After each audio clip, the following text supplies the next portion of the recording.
नमस्कार विद्यार्थी मित्रांनो, इयत्ता 11च्या अभ्यासक्रमातील नाटक साहित्य परिचय प्रकार आज आपण पाहतोय. तर या प्रकारामध्ये आधी आपण स्वरूप त्याचं वेगळेपण ह्या गोष्टी अभ्यासलेल्या आहेत आणि आज आपण त्याचं जे 3 प्रकार दिलेले आहेत, संगीत नाटक, प्रायोगिक नाटक आणि व्यावसायिक नाटक, या नाटकांमधला पहिला जो प्रकार आहे संगीत नाटक म्हणजे नेमकं काय ते आपण अभ्यासणार आहोत.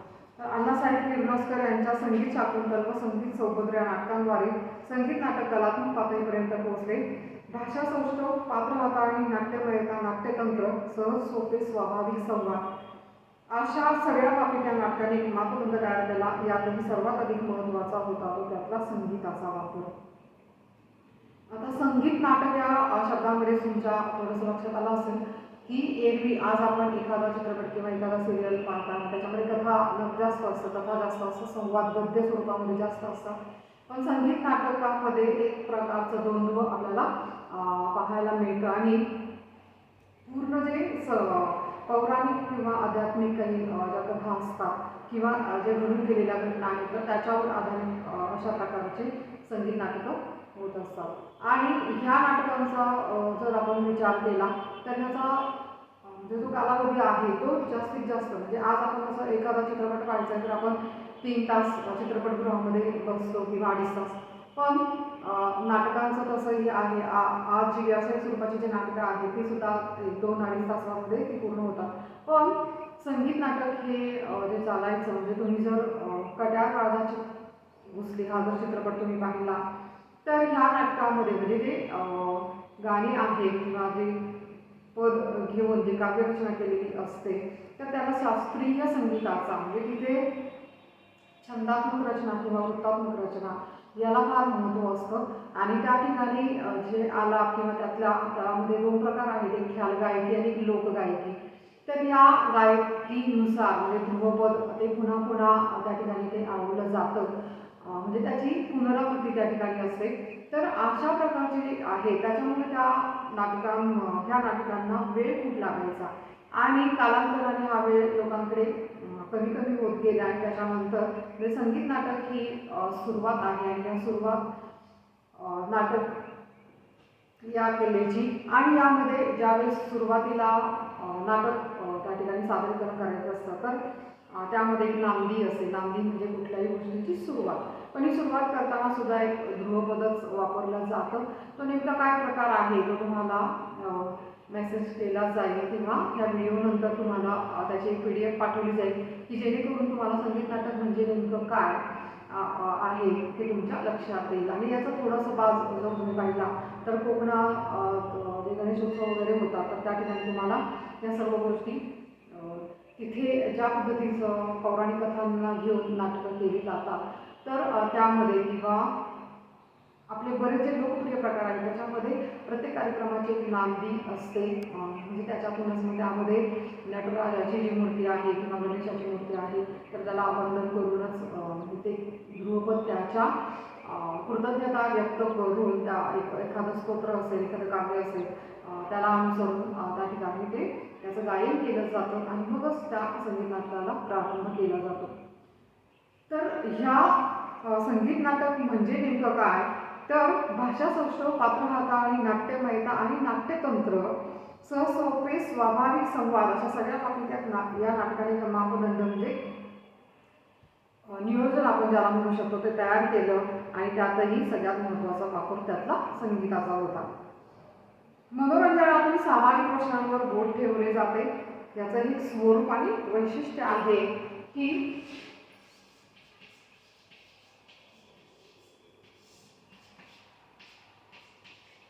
संगीत नाटकाचं स्वरूप किंवा वैशिष्ट्य काय आहे तर सामाजिक प्रश्नांवर म्हणजे समकालीन ज्या ज्या काळामध्ये अनेक वेगळ्या प्रकारच्या सामाजिक समस्या असतात, प्रश्न असतात प्रत्येक राष्ट्रासमोर, देशासमोर किंवा आपल्या राज्यासमोर आणि समाजासमोर प्रत्येक. तर त्यावरती बोट ठेवले जाते. रसिक प्रेक्षकांना डोळ्यासमोर ठेवून संगीत नाटकांची रचना केली जाते. त्यांना काय आवडतं रसिकांना, कोणत्या प्रकारची गायकी आणि कोणत्या प्रकारचं संगीत ते आवडतं त्यानुसारच त्या ठिकाणी त्या संगीत नाटकाची किंवा त्यातील पदांची ध्रुवपद आहे किंवा काव्यपद आहे त्याची निर्मिती केली जाते. संवाद तुलनेने कमी असतात. अभिनय आणि संगीत यातून रसिकांना खेळवून ठेवण्याची क्षमता म्हणजे एकाच वेळी म्हणजे आज आपण पाहतो की प्रत्येक चित्रपटातला किंवा जो कलाकार आहे तो फक्त तो एक चित्रपट तयार झाल्यानंतर त्याच्यामध्ये जे काही 4-5 गाणी आपल्याला असतात तर त्याच्यामध्ये तो त्याचा स्वतःचा तो आवाज नसतो. म्हणून मी बराच वेळा की सांगत असते नाटक हे रंगभूमीवरचं सगळ्यात महत्त्वाचं अभिनय आणि कस आपला जिथे लागतो. तर अशा प्रकारची सर्वात मोठी जर तुम्हाला कलेला आव्हानात्मक व्हायचं असेल किंवा तुम्हाला ते परिपूर्ण व्हायचं आहे तर त्यावेळेस तुम्ही नाटक ही रंगभूमी नक्की निवडा.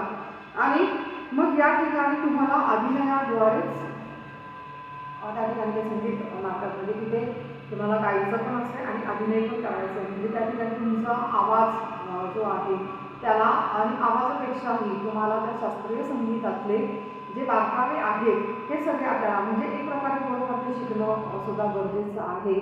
म्हणून अभिनय आणि संगीत यातून रसिकांना खेळवून ठेवण्याची क्षमता आहे. कारण की ते बॅकग्राऊंड पार्श्वगायन आपण ज्याला म्हणतो तसं तिथे ते चालू नसतं. तर तुम्हाला संवाद करता करता ते गायन जे आहे तेच त्या कलाकाराला म्हणजे त्याचा एक मोठा त्या अभिनयाचा कस आपल्याला तिथे पाहायला मिळतो.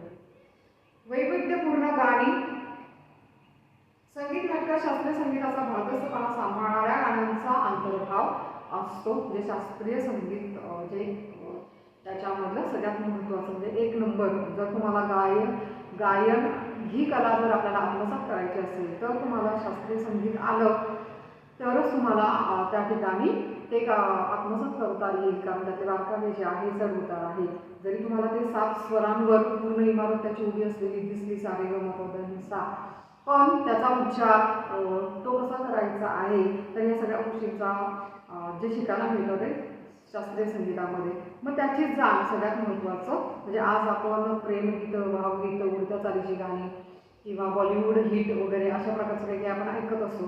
पण ह्या सगळ्यांपेक्षा जे दीर्घकाळ लोकांच्या मनावर राज्य करतं किंवा आपल्याला काहीतरी त्या काव्यामधून तरी शिकायला मिळतं तर अशा प्रकारे जे काही तुम्हाला पाहायला मिळतं तर मिळेल तर ते शास्त्रीय संगीतामध्ये. वैविध्यपूर्ण गाणी हे सुद्धा या संगीत नाटकाचे एक वैशिष्ट्य असते. पदे ही आशयाला धरून व कथानकाला गती देणारेच असतात. म्हणजे ह्या सगळ्याचा पुन्हा लोकगायक व ख्याल गायकी यांचा उत्तम संयोग साधणारे लोकगायकी आणि ख्याल गायकी या शब्दाचा अर्थ ध्रुवपदाची कल्पना किंवा पुनर्रचना आपण ज्याला म्हणतो तर त्याला धरूनच ते संगीत ते काव्य आहे ते पुढं नेलं जातं. आणि लोकगायकी हा म्हणजे हे जो 2 प्रकार आहेत तर हे दोन्ही प्रकार तुम्हाला त्या संगीत नाटकामध्ये पाहायला मिळेल. गायकाला साथ संगत करणाऱ्या कलावंतांचाही यात मोठा वाटा असतो. आजही मराठी नाटकांच्या इतिहासातील एक वैशिष्ट्यपूर्ण भाग म्हणून संगीत नाटक राष्ट्रीय पातळीवर ओळखले जाते. 1911 सालच्या सुमारास म्हणजे याचं जो उत्तम उदाहरण मला तुम्हाला सांगितलंय की ते खाली परत अजून पुढे थोडीशी उदाहरणं दिलेली आहेत. संगीत मानात्मान असेल सौभद्र असेल तर अशा प्रकारची जी काही नाटकं किंवा आपण जो चित्रपट पाहिलेला आहे कटकराव जगदीशी तर हा चित्रपट सुद्धा तुम्हाला संगीत नाटक म्हणजे नेमकं काय म्हणजे ते ज्यावेळेस मी आता तुम्हाला याचं स्पष्टीकरण देते पण हे स्पष्टीकरण ऐकण्यापेक्षा आहे ज्यावेळेस तुम्ही एखादं अशा प्रकारचं संगीत नाटक पाहाल अनुभवाल म्हणजे आज आपल्याकडे जी साधनं म्हणजे आज आपल्याकडे नाट्यगृह उपलब्ध नाही किंवा संगीत नाटक सध्या आत्ता तरी म्हणजे त्याचंच कटाकाचा दुसरी याच नाटकाचं पुन्हा जे प्रयोग काही झालेले आहेत त्याच्यामध्ये महेश काळे राहुल देशपांडे सारख्या आत्ताच्या तरुण पिढीच्या कलाकारांनी त्याच्यामध्ये काम केलेलं आहे. आणि त्यावर आधारित तो चित्रपट जरी पाहिला तरी संगीत नाटक म्हणजे नेमकं काय हे तुम्हाला कळेलच. पण आज तुम्ही गुगल किंवा यूट्यूबला सर्च करून अशी जी जुनी काही नाटकं आहेत तर तुम्हाला जर खरंच अनुभव घ्यायचा असेल तर संगीत नाटक म्हणजे नेमकं तरी काय तर तुम्हाला त्यातला एखादा ते अनुभवावं लागणार आहे. म्हणजे हे लेक्चर झाल्यानंतर मी तुम्हाला त्याची लिस्ट पाठवेल तुमच्या वेळेनुसार तुम्ही ते पाहू शकता. 1911 सालच्या सुमारास कृष्णाजी प्रभाकर खाडीलकर यांनी लिहिलेले संगीत मानात्मान हे नाटक खूपच लोकप्रिय ठरले. बालगंधर्व यांच्या विनंतीवरून गोविंदराव टेंबे यांनी संगीत मानात्मान या नाटकाला संगीत दिले व ते प्रचंड लोकप्रिय झाले. तर बालगंधर्व एक म्हणून होते तर नारायण श्रीपाद राजहंस यांनी म्हणजे त्या कालखंडामध्ये त्यांच्या बाबतीत सांगितलं जातं की त्यांनी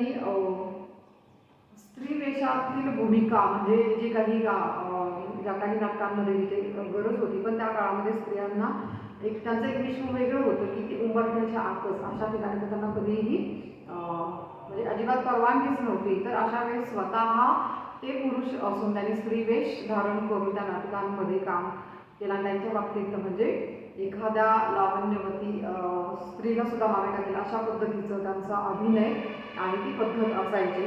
तर अशा प्रकारे या ठिकाणी संगीत नाटकांमुळे ख्याल गायकीची लोकप्रियता वाढली. त्या काळातील किर्लोस्कर नाटक मंडळी, बळवंत नाटक मंडळी, बालगंधर्व नाटक मंडळी अशा अनेक मंडळींनी संगीत नाटक समृद्ध केले.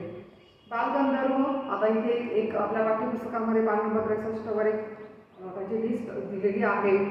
बालगंधर्व दीनानाथ मंगेशकर, भार्गवराव आचरेकर, जितेंद्र अभिषेकी व शौनक अभिषेकी, वसंतराव देशपांडे, जयराम शिलेदार, जयमाला शिलेदार, आनंद भाटे, राहुल देशपांडे, महेश काळेकर अशा अनेक नटगायकांनी संगीत नाटकाची परंपरा जपली आहे. म्हणजे आजच्या नवीन कलाकारांचं उदाहरण आपल्याला देता येईल की त्यांनी म्हणजे आज हे कालोखात थोडंसं मागे पडलेलं आहे संगीत नाटक, पण तरी सुद्धा ह्या दोघांना राहुल देशपांडे आणि महेश काळेकर आपल्याला माहीत आहे या नाटकाद्वारे किंवा त्या चित्रपटाद्वारे. पण त्यांनी परदेशामध्ये म्हणजे अमेरिका किंवा युरोपियन राष्ट्रांमध्ये तुम्ही जर बघितलं तर त्यांनी शास्त्रीय संगीताच्या अकॅडमी सुरू केलेल्या आहे. म्हणजे आज आपल्याला असं वाटतं की आपण त्यांचं अनुकरण करतोय म्हणजे ते फार फॉरवर्ड आहे किंवा ते फार मॉडर्न आहे, आधुनिक आहे, पण आपल्याही अशा काही चांगल्या गोष्टी आहेत की त्याचं जग हे अनुकरण करत आहे. त्याच्यामधलं अध्यात्म असेल किंवा हे